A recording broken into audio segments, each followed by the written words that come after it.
because their minds are so blown that they lost it. There's been strife after the game. Could you talk a little about the strife after the game, which you don't usually see on a team? Tell some of the things that have been happening since they got beat on Sunday. Well, immediately, Brandon Aiyuk went on social media and says, "Don't forget how you got there." Then his brother says, "How do you let your all-pro wide receiver go and get 3 catches in the Super Bowl? This is why we're leaving San Francisco. Vegas, here we come." And then his girlfriend goes on TikTok and says, "Gee, this might be our last time at Levi's Stadium because we might not be here next year." So already Brandon Aiyuk is really upset. And frankly, I don't blame him at all. He's right.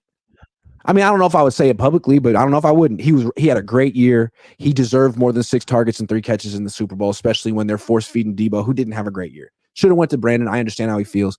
Then people realize that the final play of regulation, I said they should have ran it, 3rd and 4. Not a regulation, of overtime. I said they should have ran it. They pass, and Brandon Aiyuk's open in the end zone, wide open. He made his defender fall down, but Purdy can't get the pass to him because there's a unblocked rusher. And someone online said, "Oh, it's Colton McKivitz's fault. Right tackle. He should have blocked this guy."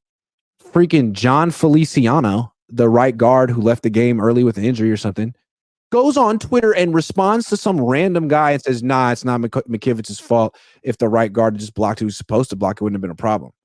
The right guard in the game was Spencer Burford. He goes on Twitter. It's like, "Gee, thanks a lot, John." Then John comes back like a bunch of hours later and is like, "Hey, sorry, I was hungover. I was in a bad mood. I was, this and that." So there's like public back and forth finger pointing on Twitter about who lost the game. I mean, really exactly what you don't want from a team after a crushing loss. No, that's when they hang together. And losers don't hang together. Losers don't hang together. No. Feliciano to have done that. If he had a problem with Burford, call him up. Talk to him in the locker room. Talk to a coach. You don't go public with it. I would have to say that was a punk thing to do. I don't know the guy. He may be very nice. I agree. He should really apologize. He should crawl on his knees to Burford and apologize for having done that. It was very, very bad. I agree. I would go further. The Niners should not re-sign John Feliciano. Goodbye. You're out. For that, I happen to agree with you. You're out. You're out. You're no longer part of this team. You, in the crisis moment, you revealed who you are. You're not a 49er. Gotta go. Sorry. Not sorry. I love it for everything. But this is Spencer Burford's job. And if they want to bring in someone else to compete with him, that's fine. But Spencer Burford, people forget he was 21 when they drafted him. He just turned 23. He has a bright future. He did make a mistake on that final play. A lot of people made mistakes. Kyle made mistakes up and down, like left and right in that game. So, yeah, it's really unfortunate. It's too bad to see this team that's been so tight for so long split apart right now. But maybe it's just the emotion of the game. Well, you can't. No. You can't do it. You can cry like Aiyuk did. You could be glum like you saw those guys today. You can't attack each other. A team sticks together. If there's an issue, you work it out in private. It was juvenile and punk what Feliciano did. I'm going to tell you something else. Yeah. We've been on. And what's crazy too is like it's offensive linemen. That's like supposed to be the most tight-knit position group on the team. They get no credit, no glory. All they do is get singled out when they make one mistake. They're supposed to be the guy saying, "Don't put it all on him. It's not his fault." But John Feliciano needed to set the record straight on Twitter to protect Colton McKivitz. Why? Because that's your friend? And you could do it at the expense of Spencer Burford, who was your competition at the spot you wanted? Well, now you're a free agent. Goodbye. I hope Colton McKivitz appreciates what you did because no one else does. Yeah. And, Spencer Burford's going to remember what you did the rest of his life, and he has every reason to not like you. It wasn't your place to set the record straight on Twitter. Twitter isn't a real place. Yeah, and a gentleman and a grown-up does it face-to-face. Yeah. Face-to-face. Or you keep your mouth shut. I mean, I don't know Spencer Burford that well, but I have a feeling that if Spencer Burford had any issue with John Feliciano, Spencer Burford would be the kind of guy who would walk up to him and say something face-to-face in a good spirit, not behind the back on Twitter. I think I know Burford well enough to say that. I love it. I love it. I'd like to So, add. I mean, you said earlier. Oh, go ahead. Well, I was saying we're talking about strife on the team. I would like to point out another area of it. We've been critical of Shanahan, saying it's conceivable he didn't know the overtime rules. Okay, we criticized him for it. But after the game, at least two players came out and said they didn't know the overtime rules. Juszczyk and Armstead. Am I correct, Iggy? Okay. Correct. Let's leave Juszczyk out of it for a moment. I want to talk about Armstead because he was for the player, the heart, whatever award it is, and he's got a literacy project up in Sacramento. So I assume he can read because he has a literacy project. If he can read, couldn't he read the rules? Isn't he a grown up? Yeah. Yeah. Isn't he responsible for his own job? Isn't he a professional? And this applies to Juszczyk and all of them. But I'm going after Armstead because he's got a big mouth. I'm going after him. You're blaming the coach after the game because you didn't know the rules? What are you, a baby in elementary school? You have to have the teacher. This is your job. When I was a journalist, I knew what the rules were.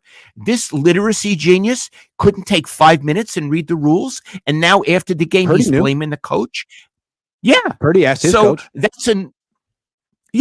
So that's another form of dysfunction where the team has strife and is fighting against itself. I think what Juszczyk did and what Armstead did is despicable. It's disgusting. Don't blame the coach. If you want, don't talk about it or blame yourself because you should have known the damn rule. And it's of course the coach should have gone over it, but you're responsible for what you do too. So I don't like what he and Juszczyk did. And if I were Kyle Shanahan, and thank God I'm not, I wouldn't appreciate that one either. Throw me under the bus because you didn't look up the rules? What are you, 11? There's more. There's more. I like that. There's going. More. Steve Wilks. It seems like Steve Wilks has been on the hot seat all year. Like they've been itching to make him the scapegoat. Someone asked today, "Hey Kyle, are you going to bring back Steve Wilks?" And he's like, "Well, yeah, I haven't had those really conversations yet. I got to talk to my coaches. We haven't really talked." He was like, "Are you bringing back Steve Wilks?" I'm sorry, I don't understand. Are you bringing back Steve Wilks? And he goes, I got to talk to my coaches. I mean, I expect that I will, but it was very non-committal.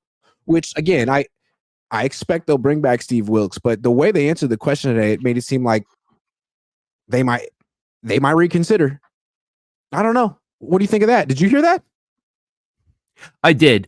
I thought I heard him say, I assume they'll all be back. I thought I heard him say that, but that's vague. And that's just a placeholder. Yeah. It's a placeholder. So who knows? Yeah. Let me ask you this, Iggy, a fair question. If you were coaching the 49ers, would you let Wilks go based on what happened in the Super Bowl? I think I would let him go. I think what they asked him to do was unfair. Come to our team. Don't coach your defense. Whatever scheme you want to do is wrong. Do what we do. Don't coach in the booth. Be on the sideline.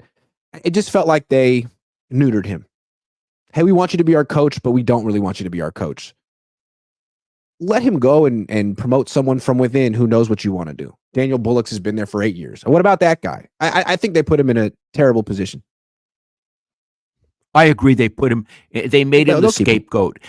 Now let me say this. I felt for the 4 regulation quarters that defense played very well. I don't think they played well in overtime. You know more about this stuff than I do. It seemed like they went to a soft zone. Did I just lose you, Iggy? I'm here. Hi. Okay. Hi. I think they went to a soft zone. Wasn't it an overtime where Mahomes had one of those lovely runs? Mm-hmm. Yeah. Yeah. So I mean, they lost their aggression. Yeah. Yeah. So it seems like he did. Actually, I thought they weren't prepared for that final play. Yeah. Yeah. Sorry. So I think there's a case to be made for letting him go because of how he performed in overtime. There's a case to be made for letting Kyle go as the offensive coordinator for how he performed in the whole game. Yeah, I mean, but Iggy, the fact that what? I was going to say there's a definite case for letting one person go. They should get rid of this. What's his name? Young? What's his name? Chase? The defender. Chase Young. Oh my God, Iggy. I don't think he plays hard all the time. They spent the money to get him and not an offensive lineman. And Iggy, sometimes he seems to be loitering, like someone walked onto the field, a loiterer. You know what I mean? He's the people are doing stuff and he's wandering. Has to come get him and take him away. Yeah, like security has to go grab him and get him out of there. Like, sir, go back to the stand. Yeah. Iggy, are you looking at him the way I am? He just doesn't need to work very hard. Oh. And it's crazy. Like the Niners felt they weren't good enough, and at the trade deadline, they made one move to put themselves over the top, and they traded for Chase Young. That guy didn't move the needle whatsoever. So, I mean, it's kind of fitting that the Niners didn't win the Super Bowl this year because they didn't deserve it.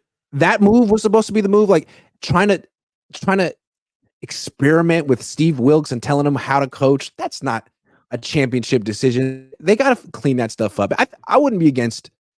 Maybe Steve Wilkes says, you know what? I don't want this job anymore. If you're going to second guess me, if you're going to tell me what to do, if I don't get any autonomy here, I don't want this job anymore. Now, I can't. Maybe he wouldn't do that, but I could see as a group collectively them saying this didn't work.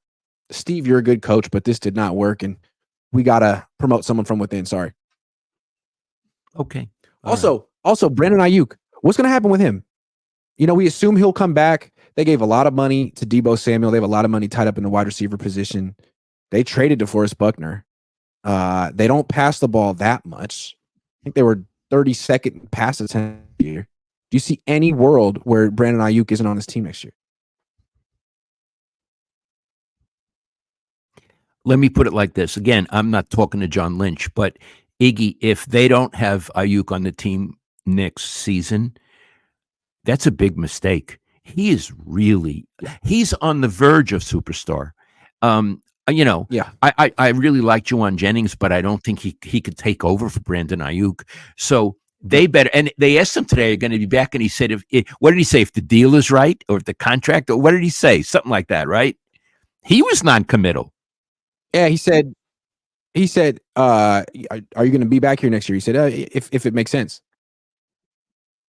If it makes sense, yeah. Okay. If it makes sense, whatever that means. But I would like to think they're going to bring him back. If they pay me enough money, that's what it means. It means if they pay me enough money. So he's already starting that. He's starting that 2 days afterward.